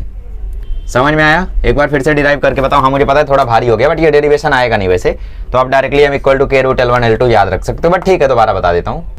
देखो हुआ कैसे कि जो आपका m होता है वो डायरेक्टली प्रोपोर्शनल होता है EMF के, ठीक है। उसके बाद जो EMF होता है वो डायरेक्टली प्रोपोर्शनल होता है n के फाई के, ठीक है, 2 विथ रिस्पेक्ट टू 1, तो 1 का फाई और 2 के नंबर ऑफ टर्न्स, ठीक है, क्योंकि ये 2 की बात हो रही है। E21 मतलब 2 की बात हो रही है 1 के रिस्पेक्ट में, तो 2 के नंबर ऑफ टर्न्स लोगे, फाई किसका? 1 का, क्योंकि 1 के कारण हो रहा है, ठीक है। अच्छा, यहाँ पे k कैसे आया? ये आपका k क्या है? कोएफिशिएंट ऑफ कपलिंग, और ये उन्होंने डायरेक्टली दे रखा है। वैसे इसका डेरिवेशन थोड़ा अलग तरीके से होता है, L1 equal to N1 phi1 upon k, ठीक है। बट k का फॉर्मूला तो हर जगह आपको डायरेक्टली ही मिलेगा। तो बेसिकली ये चीज आप लोग याद रख सकते हो कि जो EMF होता है वो इक्वल होता है k फाई के। किसके इक्वल होता है? k फाई के इक्वल होता है, ठीक है, ठीक है। तो यहाँ से फाई किसके इक्वल आ गया? N1 के इक्वल आ गया। phi1 इक्वल टू N1 हो गया, और N2 k phi1 यहाँ था, तो phi1 की जगह N1 आ गया, तो इक्वल टू आ गया N1 N2 k, equal to आ गया, कहाँ गया? हाँ, और E इक्वल था m, तो m इक्वल टू आ गया N1 N2 k। बेसिकली इसको आप लोग इक्वल भी लिख सकते हो, ठीक है। तो E इक्वल टू आ गया N2 k N1, तो N1 N2 k, और जो E है वो m के प्रोपोर्शनल है, तो m इक्वल टू आ गया N1 N2 k, ठीक है। तो N1 N2 k आ गया। अब आप लोग जानते हो कि जो N1 का स्क्वायर होता है वो डायरेक्टली प्रोपोर्शनल होता है L के, तो रूट ले लो दोनों तरफ, तो N1 जो हो जाएगा वो प्रोपोर्शनल हो जाएगा रूट L के, तो N1 N2 की जगह आ गया रूट L1 L2। खैर ये सब आप लोगों को ध्यान नहीं रखना है, आपको बस फॉर्मूला ध्यान रखना है, k equal to m upon root L1 L2, ठीक है। किसका फॉर्मूला है? कोएफिशिएंट ऑफ कपलिंग का। अब इसके ऊपर मैं देख लेता हूँ एक आधा क्वेश्चन, अगर आपको दिया हो तो मैं क्वेश्चन करा देता हूँ। अच्छा, यहाँ पे कुछ केसेस दिए हुए हैं कि भाई अगर k की वैल्यू 0.5 से ज़्यादा है तो इसका मतलब है कि टाइटली बाउंडेड है। टाइटली बाउंडेड मतलब कोई कपलिंग जो है वो प्रॉपरली हुई है। k की वैल्यू अगर 0.5 से कम है तो इसका मतलब लूजली बाउंडेड है, क्योंकि लूजली बाउंडेड है तो इसलिए सारी फील्ड लाइन जो है वो सेकंड से नहीं आ पा रही है, मतलब आधी से कम फील्ड लाइन सेकंड से पास हो रही है, आधे से ज़्यादा बिना पास हुए आगे बढ़ जा रही है, तो इसका मतलब k की वैल्यू 0.5 से कम है। और अगर k की वैल्यू कभी 1 हो जाए, ठीक है, तो इसका मतलब है कि परफेक्टली कपल्ड है। जो कॉइल्स है वो कैसे परफेक्टली कपल की गई हैं, लूजली या टाइटली कपल नहीं की गई, परफेक्टली कपल कर दी गई है, मतलब जितनी आ रही हैं उतनी ही जा रही हैं, जो कि पॉसिबल नहीं है, थ्योरेटिकली ही पॉसिबल है, तो वो लिखा गया है। अच्छा, एक और केस दिया हुआ है कि L1 जब L2 के बराबर हो जाए तो m इक्वल टू हो जाता है KL, ठीक है। मतलब जो सेल्फ इंडक्टेंस की वैल्यू जब दोनों में इक्वल हो जाए, मतलब L1 इक्वल टू L2 हो जाए, तो m इक्वल टू आ जाता है k root L1 L2। L1 L2 दोनों बराबर है तो दोनों का L मान लो, तो k रूट LL, मतलब k रूट L स्क्वायर, मतलब KL। तो इस केस में m इक्वल टू हो जाता है KL, ठीक है। ये हो गया आपका केस, ओके। ओके, तो ये दिया था आप लोगों को। बाकी k वैल्यू दी हुई है रेडियो कॉइल्स के लिए, जो कि होती है 0.001 से 0.05 तक, इतनी कम होती है k की वैल्यू, ऑब्वियसली कम ही होगी, ठीक है। अच्छा, नीचे एक क्वेश्चन दिया हुआ है, वो क्वेश्चन मैं आप लोगों को करा देता हूँ, ठीक है, दोनों क्वेश्चन करा देता हूँ। तो आप लोग पहले ये नोट डाउन कर लो, कोएफिशिएंट ऑफ कपलिंग का मतलब समझा? इसका मतलब होता है कि भाई कितना प्रोपोर्शन फील्ड लाइंस का सेकंड से पास हो रहा है जो फर्स्ट से निकला है, ठीक है। इसका फॉर्मूला क्या होता है? k equal to m upon root L1 L2, k equal to m upon root L1 L2, या फिर m equal to k root L1 L2, ठीक है। डायरेक्टली याद कर सकते हो। कौन सा याद करना है आपको? फॉर्मूला देखो, यही याद करना है, नंबर ऑफ टर्न्स वाला याद नहीं करना है, ठीक है। चलो, तो इसके ऊपर दो न्यूमेरिकल दिए हुए टेक्स्ट बुक में, वो दोनों करा देता हूँ, फिर आपका टॉपिक बचेगा ट्रांसफॉर्मर का, ठीक है। तो इसके बाद मैं ट्रांसफॉर्मर भी करा दूंगा, टेंशन मत लो। इसीलिए देखो, ये सारी चीज़ें बोर्ड पे ही बेहतर समझेंगी, लैपटॉप पे उतना बेहतर तो ट्रांसफार्मर तो नहीं ही समझता, ये सब चलो मान लो हो भी जाता, ठीक है। तो न्यूमेरिकल पहले आप लोग ट्राई करेंगे, फिर मैं ट्राई करूंगा, हालांकि मैं ट्राई नहीं कंप्लीट भी करूंगा, बट आप लोग ट्राई करेंगे। पहले क्वेश्चन में बोला है 2 coils having self inductance 75 milli henry, ठीक है, and 55 milli henry are coupled with each other, ठीक है। कोएफिशिएंट ऑफ कपलिंग की वैल्यू आई है 0.75, ठीक है। आपको कैलकुलेट करनी है वैल्यू ऑफ एम, मतलब coefficient of mutual induction calculate करना है। आसान है, आसान है, आसान है, क्योंकि m इक्वल टू फॉर्मूला क्या होता है, k रूट L1 L2 हो गया। k की वैल्यू कितनी है 0.75 अंडर रूट। क्या इसको मिली हेनरी में रखना है या फिर हेनरी में रखना है? देखो सबसे पहली बात कि जो k होता है ना वो डायमेंशन लेस होता है। क्यों? क्योंकि k इक्वल टू फॉर्मूला होता है m upon root L1 L2। m का यूनिट क्या है, हेनरी। L1 L2 का यूनिट क्या है, हेनरी, हेनरी। तो h upon root henry, henry हो जाएगा, रूट हेनरी का स्क्वायर, रूट से बाहर आएगा तो हेनरी बचेगा, h कट के आ जाएगा 1 मतलब डायमेंशन लेस हो जाएगा, इसका कोई यूनिट नहीं होता, इसका कोई डायमेंशन नहीं होता है। तो k का अगर कोई डायमेंशन नहीं है तो जिस यूनिट में आप ये पुट करोगे उसी यूनिट में आपका m आएगा। मतलब मिली हेनरी में अगर आप l पुट कर रहे हो तो आपका m भी मिली हेनरी में ही आएगा, ठीक है। आपको ये चीज ध्यान रखनी है, ओके। तो आपकी मर्जी, आप हेनरी में कर दो तो आपका आंसर हेनरी में आएगा, आप मिली हेनरी में पुट कर दो तो मिली हेनरी में आएगा। हाँ, ये ध्यान रखना कि मिली हेनरी में पुट कर रहे हो तो मिली हेनरी में ही m आएगा, हेनरी में मत लिख देना आंसर, ठीक है। तो मैं फिलहाल मिली हेनरी में ही कर रहा हूँ, बवाल पसंद नहीं है मुझे, ठीक है। 0.75 अंडर रूट, 75 की वैल्यू होती है 5 इंटू 15, 55 की वैल्यू होती है 5 इंटू 11, 5 बाहर आ गया तो 0.75 इंटू 5 हो गया, अंडर रूट के अंदर बचा 15 इंटू 11, 15 इंटू 11 क्या होता है 165, ठीक है। तो 0.75 इंटू 5, अच्छा 165 का रूट एक अबाउट 13 होगा, क्योंकि 169 का रूट 13 होता है तो मैं अप्रॉक्सीमेटली 13 ले लेता हूँ।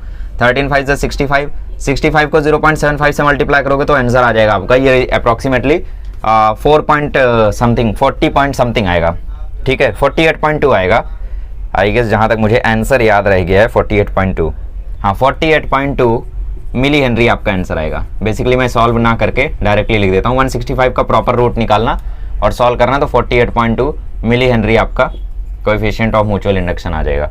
नेक्स्ट क्वेश्चन करता हूँ, इसमें आप लोगों को कोएफिशिएंट ऑफ म्यूचुअल इंडक्शन की वैल्यू दी है, L1 L2 की वैल्यू दी है और कोएफिशिएंट ऑफ कपलिंग पूछा है। तो म्यूचुअल इंडक्शन की वैल्यू है 1.5 हेनरी, L1 की वैल्यू है 5 हेनरी और L2 की वैल्यू है 4 हेनरी और आपसे k पूछ रहा है। तो आसान है, आसान है। k इक्वल टू आप लिख सकते हो m upon root L1 L2, ठीक है। तो m की वैल्यू क्या है 1.5, अंडर रूट में L1 क्या है L1 क्या है 5 और L2 क्या है 4, तो 5 इंटू 4, तो k की वैल्यू आ जाएगी 1.5 अपॉन 5 4 जा 20, 20 का रूट कितना हो जाएगा 4 पॉइंट समथिंग, 4 पॉइंट ले लो यहाँ पे अगर दिया हुआ है तो, नहीं दिया इन्होंने, ठीक है।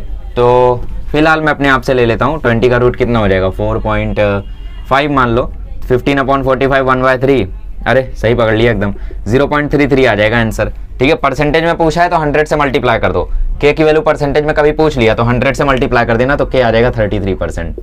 आसान है, इजी है, चलो ठीक। तो आई होप आप लोगों को कैलकुलेशन वगैरह कुछ भारी नहीं लग रहा होगा इसमें, ठीक है। खत्म करते हैं और अब हम लोग चलते हैं ट्रांसफार्मर पढ़ने, ठीक है। चलो अभी हम लोग पढ़ेंगे ट्रांसफार्मर्स। चलिए अभी हम लोग पढ़ेंगे ट्रांसफार्मर और one of the easiest topic है ट्रांसफार्मर। मुझे नहीं पता लोगों को इतना भारी क्यों लगता है, लोग एग्जाम में ट्रांसफार्मर पे शॉर्ट नोट लिखने आता है जब 5 नंबर का, तो उसको क्यों नहीं कर पाते। ट्रांसफार्मर में हमारे पास क्या होता है, सबसे पहले होती है एक सॉफ्ट आयरन कोर, ठीक है। एक कोर होता है हमारे पास soft iron core. Transformer I hope आप लोगों ने सब लोगों ने सुना होगा, है ना। अक्सर आपको ऐसा मतलब न्यूज़ आता है कि भाई ट्रांसफार्मर जल गया है ट्रांसफार्मर में फॉल्ट आ गया जिसके कारण आज रात भर लाइट नहीं आएगी, है ना। ट्रांसफार्मर उड़ गया है, फ्यूज़ उड़ गया है, सुना होगा आपने ट्रांसफार्मर वगैरह ऐसे, है ना। तो वही है ये, ठीक है। कैसे काम करता है ट्रांसफार्मर, होता क्या है, सब कुछ जानेंगे। सबसे पहले ट्रांसफार्मर होता क्या है, ट्रांसफार्मर होता है एक वोल्टेज रेगुलेटिंग डिवाइस, ठीक है। मतलब ट्रांसफार्मर क्या होता है, वोल्टेज बढ़ा देता है या वोल्टेज घटा देता है, मतलब उसको रेगुलेट कर सकता है। तो a voltage regulating device is called as transformer. अब आपको डेफिनेशन में ऐसा नहीं लिखना है, ऐसे लिखना है a static device which is able to regulate the voltage is called as transformer, ठीक है। या फिर आप ऐसे भी लिख सकते हो, a device which can increase और decrease the voltage is called as transformer, ठीक है। वोल्टेज रेगुलेटिंग डिवाइस इसका शॉर्टकट में हो गया। अच्छा, इसका प्रिंसिपल क्या है, कौन से प्रिंसिपल पे काम करता है, ये काम करता है प्रिंसिपल ऑफ म्यूचुअल इंडक्शन पे, ठीक है। आपको एग्जाम में हो सकता है कि क्वेश्चन आ जाए कि define transformer, what is the principle of the working of transformer. तो कौन से प्रिंसिपल है, म्यूचुअल इंडक्शन के प्रिंसिपल पे एंड टाइप्स ऑफ ट्रांसफॉर्मर, ठीक है, one formula related to transformer. ऐसे 4 क्वेश्चन आ जाए 4 मार्क का, या एक और क्वेश्चन इसी में डाल दो, एक न्यूमेरिकल दे दे। 3 क्वेश्चन दिया, डिफाइन, प्रिंसिपल और 2 टाइप्स ऑफ ट्रांसफॉर्मर, और चौथा में आपको एक न्यूमेरिकल दे दे कि ईएमएफ की वैल्यू इतनी है, N1 की वैल्यू इतनी है, N2 की वैल्यू इतनी है, तो दूसरे ईएमएफ की वैल्यू कैलकुलेट करो। ठीक है, ऐसे 5 नंबर का क्वेश्चन आ जाए, क्योंकि अब मुझे नहीं लगता शॉर्ट नोट लिखने आएगा, बट शॉर्ट नोट लिखने आ गया तो उसमें भी तो यही करना है। डेफिनेशन लिखा, प्रिंसिपल ऑफ वर्किंग लिखा, एक ट्रांसफार्मर बनाया। बनाना कितना आसान है, देखो सबसे पहले आपने बनाया सॉफ्ट आयरन कोर, ठीक है, आपने यहां पे लगाया एक प्राइमरी कॉइल,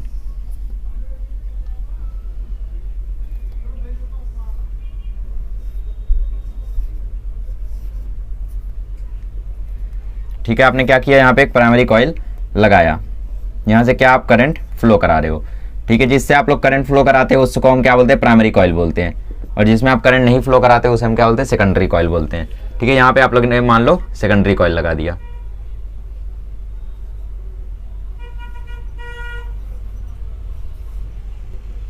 ये हो गई आपकी सेकेंडरी कॉइल। ठीक है, तो होता क्या है ट्रांसफार्मर में बेसिकली, देखो सबसे पहले यहां पे आपने करंट फ्लो कराया, ठीक है, फ्लो करा दिया भाई, यहां से ये करंट निकला, ऐसे गया, ठीक है, ऐसे गया, ऐसे गया, ऐसे गया, ऐसे गया, ऐसे गया, ऐसे गया, ऐसे गया, ऐसे गया, ऐसे गया, ठीक है, ये करंट फ्लो कर रहा है। अब यहाँ पे करंट जब फ्लो कर रहा है, ठीक है, तो ऑब्वियसली यहाँ पे फ्लक्स इंड्यूस होगा, ठीक है, फ्लक्स इंड्यूस होगा तो मान लो फ्लक्स ऐसे ऐसे ऐसे ऐसे इस आयरन कोर में फैल गया, मतलब इसमें फील्ड लाइंस आ गई है ना, इस आयरन कोर में क्या हुआ, फ्लक्स फैल गया, है ना, और जब इस आयरन कोर में फ्लक्स फैल जाएगा तो ये सॉफ्ट आयरन कोर हम लोग क्यों यूज करते हैं, क्योंकि ये जो सॉफ्ट आयरन होता है ना, ये फ्लक्स को जकड़ के रखता है, पकड़ के रखता है, ठीक है, फील्ड लाइंस को ये अपने आप से चिपका के रखता है, बेसिकली जाने नहीं देता है, इसीलिए हम लोग ये मटेरियल यूज करते हैं, हो सकता है कभी पूछ ले वाइवा वगैरह में, ठीक है, तो इसीलिए हम लोग ये यूज करते हैं, क्योंकि वो फील्ड लाइंस को क्या करता है, टाइटली माउंट करके रखता है अपने साथ। अब इस ईएमएफ के कारण यहाँ पे क्या होगा, इस ईएमएफ के कारण यहाँ पे करंट इंड्यूस होगा, और उसी करंट के कारण यहाँ पे क्या ईएमएफ इंड्यूस होगा, ठीक है, तो इसका जो फ्लक्स था, इसके फ्लक्स के कारण इसमें क्या हुआ, ईएमएफ इंड्यूस हुआ, ठीक है, तो यहाँ पे भी कुछ ईएमएफ इंड्यूस हो जाएगा और करंट इंड्यूस हो जाएगा, डायरेक्शन देख लो, ठीक है, ठीक है, ठीक है, तो इसके कारण सेकेंडरी कॉइल में भी करंट आ जाएगा।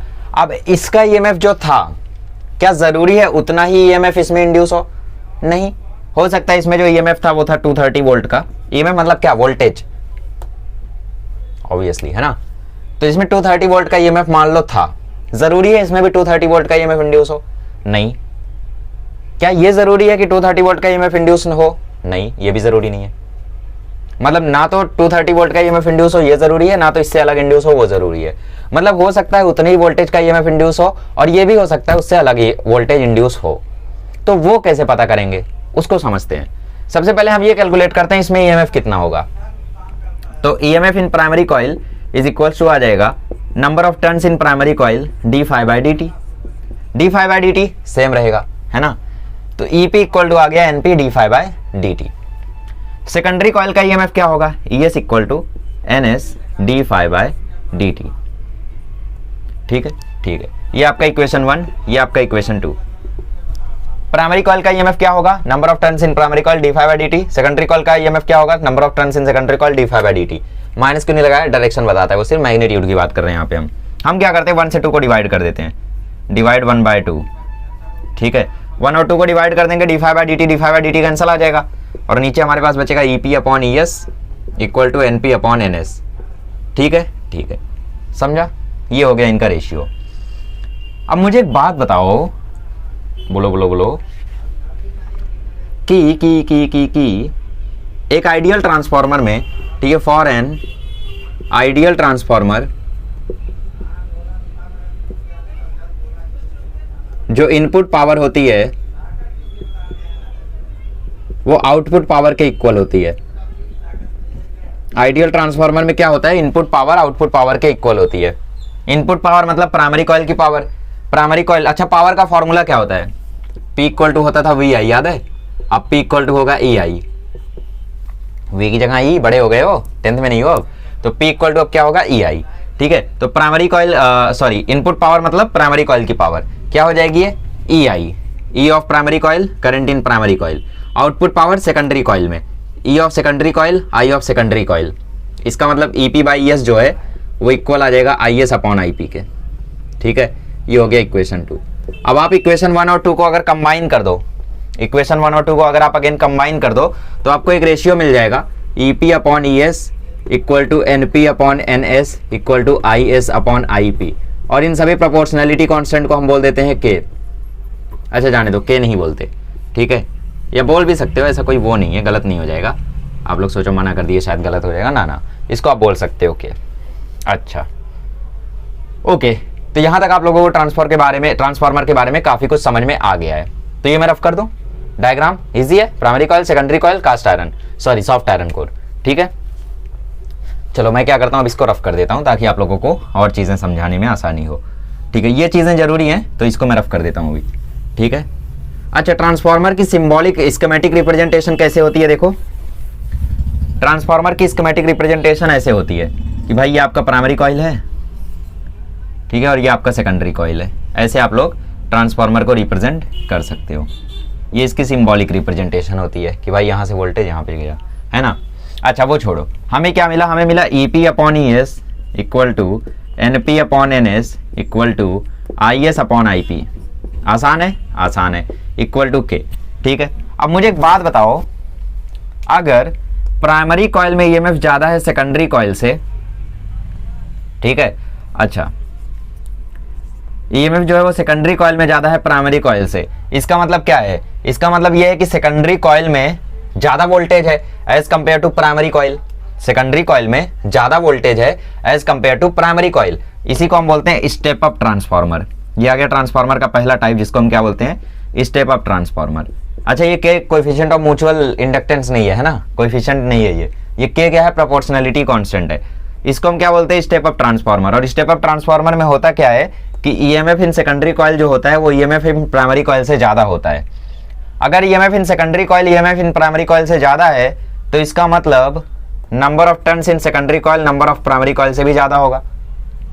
क्यों? क्योंकि ई और पी जो है वो आपस में डायरेक्टली प्रोपोर्शनल है। देखो ना, ई जो है वो एन के डायरेक्टली प्रोपोर्शनल है, जबकि यहाँ पे ई जो है वो एस के इनवर्सली प्रोपोर्शनल है। मतलब प्राइमरी ईएमएफ बढ़ेगा तो सेकेंडरी करंट बढ़ेगा, प्राइमरी करंट घटेगा, है ना। देखो ना, E P is inversely proportional to I P, but यहाँ पे डायरेक्टली प्रोपोर्शनल है। ई पी बढ़ेगा तो एनपी बढ़ेगा, ई एस बढ़ेगा तो एनएस बढ़ेगा, है ना।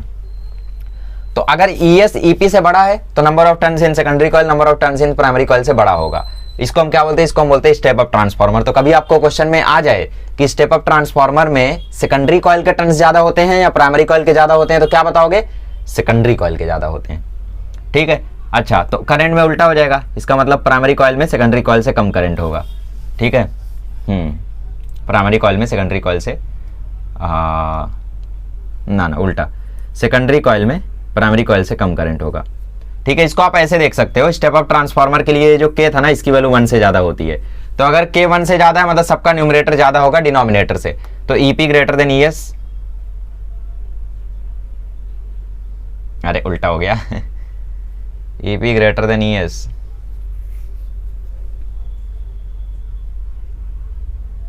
अच्छा, इसके उल्टे को बोलते हैं। ठीक है, तो के वाला मतलब यहाँ पे एक्चुअली के का जो रेशियो होता है ना, हम लोगों ने सही बताया, कुछ गलत नहीं है इसमें। के का जो रेशियो होता है ना, इसको हम लोग उल्टा करके लेते हैं।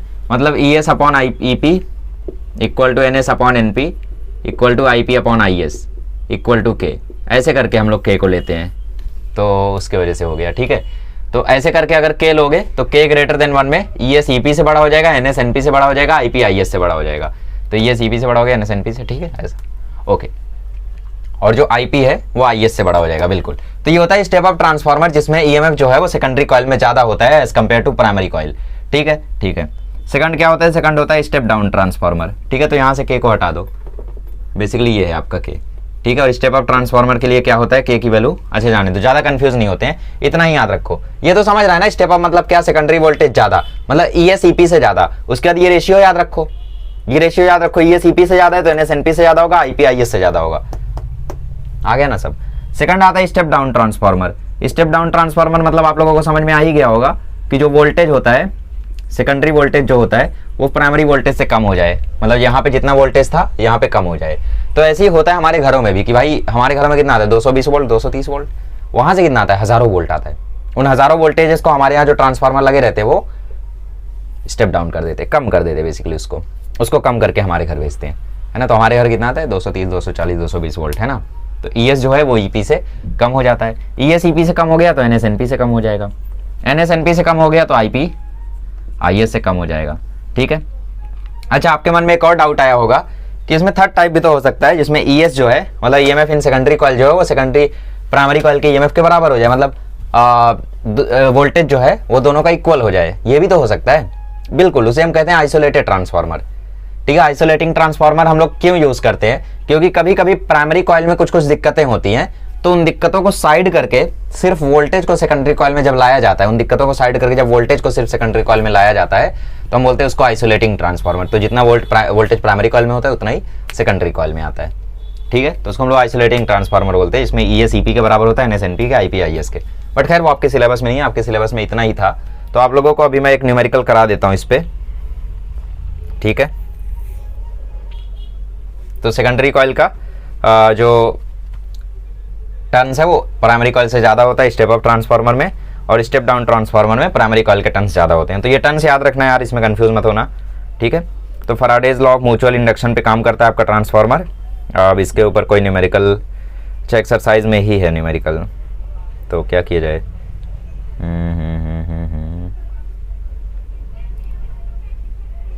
अच्छा, इसका न्यूमेरिकल बहुत ज़रूरी है, हाँ याद रखना, इसका न्यूमेरिकल वगैरह काफ़ी इंपॉर्टेंट है। अच्छा, मुझे ट्रांसफार्मर का न्यूमेरिकल कोई दिख नहीं रहा है, ठीक है। चलो ठीक है, फिलहाल आप लोग रेशियो वगैरह याद कर लो, बाकी हम लोग जब एक्सरसाइज सॉल्व करेंगे तो उसमें ट्रांसफार्मर का न्यूमेरिकल अगर सही में नहीं हुआ, अभी तो मैं खटा कर देख लिया नहीं था, ठीक है। अगर सही में नहीं है तो फिर हम लोग खुद से बना के कर लेंगे। फिलहाल आपको ट्रांसफार्मर में एक और बात समझा देता हूँ। एक आयरन कोर लेते हैं हम लोग, ठीक है। उस कोर में हम लोग यहाँ से वाइंडिंग करते हैं प्राइमरी कॉइल की, यहाँ से वाइंडिंग करते हैं सेकेंडरी कॉइल की। प्राइमरी कॉइल में जब करंट फ्लो कराते हैं तो उसमें कुछ EMF इंड्यूस होता है, किसमें, आयरन कोर में। उस EMF के कारण, ठीक है, उस मैग्नेटिक फील्ड के कारण, उस EMF के कारण सेकेंडरी कॉइल में एक और EMF इंड्यूस होता है। सेकेंडरी कॉइल में जो EMF इंड्यूस होता है जरूरी नहीं हो प्राइमरी कॉइल जितना ही हो, तो हो सकता है सेकेंडरी कॉइल में EMF प्राइमरी से कम हो सकता है सेकेंडरी कॉइल में EMF प्राइमरी कॉइल से ज़्यादा हो, है ना। तो यहीं से यूज आया ट्रांसफार्मर का। लोगों ने सोचा यार जब सेकेंडरी कॉइल में EMF कम ज़्यादा हो रहा है तो क्यों ना वोल्टेज रेगुलेट करने के लिए हम ट्रांसफार्मर का यूज़ करें। तो उन्होंने एक वोल्टेज रेगुलेटिंग डिवाइस बनाया जिसका नाम था ट्रांसफार्मर, है ना। तो प्राइमरी कॉइल से सेकेंडरी कॉइल में जो EMF इंड्यूस हुआ वो कम ज़्यादा के हिसाब से उन्होंने इसके दो टाइप किए। अगर सेकेंडरी कॉइल में EMF ज़्यादा है तो स्टेप अप ट्रांसफार्मर, मतलब यहाँ से आया 20 वोल्ट, वहाँ पे तुमने 200 वोल्ट कर दिया। कैसे, नंबर ऑफ टर्न्स ज़्यादा करके, तुमने नंबर ऑफ टर्न्स उसके ज़्यादा रखे तो ज़्यादा हो गया। और उन्होंने स्टेप डाउन ट्रांसफार्मर बनाया कि यहाँ से हज़ारों वोल्ट भेजा, वहाँ पे करके तुमने 200 कर दिया, है ना। तो ES लेस देन EP हो गया, NS लेस देन NP हो गया, IP लेस देन IS हो गया, ठीक है। अब इसका प्रिंसिपल क्या है, म्यूचुअल इंडक्शन, ठीक है। और ये रेशियोज आपके लिए बहुत ही ज़्यादा ज़रूरी हैं। प्लीज़ आप लोग इस फॉर्मूले को तो याद रखना ही, ठीक है। कैसे याद कर सकते हो इसको, ऐसे याद रखो, EMF करंट के इन्वर्सली प्रोपोर्शनल होता है, नहीं, हाँ, EMF करंट के इन्वर्सली प्रोपोर्शनल है, ठीक है।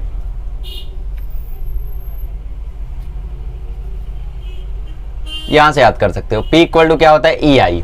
तो अगर I को तुम यहां ले जाते हो तो E इक्वल टू हो जाएगा P अपॉन I। तो इसका मतलब E बढ़ेगा तो I घटेगा, I बढ़ेगा तो E घटेगा, है ना। तो यहां से आप याद कर सकते हो E और I इन्वर्सली प्रोपोर्शनल है। इसके बाद आप रेशियो ऐसे याद रखो, primary upon secondary equal to primary upon secondary, मतलब EP upon ES equal to NP upon NS। इसके बाद आपको याद आ जाएगा कि हाँ यार E जो है वो I के इन्वर्सली प्रोपोर्शनल है, तो आगे आ जाएगा IS upon IP, EP upon ES, NP upon NS, primary upon secondary. उसके बाद याद आ जाएगा कि यार करंट के केस में उल्टा हो जाता है, तो IS अपॉन IP। याद रखना, इसको जरूरी है, ठीक है। तो आई होप आप लोगों को चीज़ें क्लियर हो गई होंगी, ठीक है। नहीं क्लियर हुई है तो एक और बार देखो, आसान है, बहुत ही ज़्यादा आसान है, लोगों को भारी लगता है, मुझे नहीं पता क्यों, ठीक है। वो बाकी इसके ऊपर 2-3 न्यूमेरिकल मैं करा दूंगा, ठीक है। इंपॉर्टेंट है, ट्रांसफार्मर आता है एग्जाम में। चलो इसी के साथ हमारा इलेक्ट्रोमैग्नेटिक इंडक्शन खत्म होता है। अब हम पढ़ेंगे नेक्स्ट लेक्चर में AC सर्किट्स।